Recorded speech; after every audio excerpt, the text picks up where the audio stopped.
تداول الكثير من رواد موقع التواصل الاجتماعي حقيقة إعفاء الشيخ ياسر الدوسري من إمامة المسجد الحرام، وفي هذا الفيديو سنوضح لكم الحقيقة كاملة. لا تنسوا الاشتراك في قناتنا. انتشرت الكثير من الأخبار بشأن إعفاء الشيخ ياسر الدوسري من إمامة المسجد الحرام في رمضان بعد صدور قائمة أئمة المسجد الحرام المكي لصلاتي التهجد والتراويح في شهر رمضان 2024، ولم يظهر اسم الشيخ ياسر الدوسري. وأشار رواد التواصل الاجتماعي إلى أن سبب عدم وجوده في قائمة الحرم المكي في رمضان هو انتهاء فترة تكليفه، لكن لم يتم التأكد من صحة المعلومة.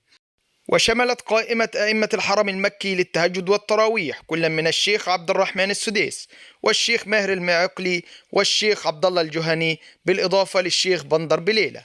وفي الحقيقة لم يتم إعفاء الشيخ ياسر الدوسري من مهامه كإمام للمسجد الحرام، ولم تصدر الرئاسة العامة لشؤون الحرمين الشريفين أي بيانات تفيد بإعفاء الشيخ ياسر الدوسري من الحرم المكي.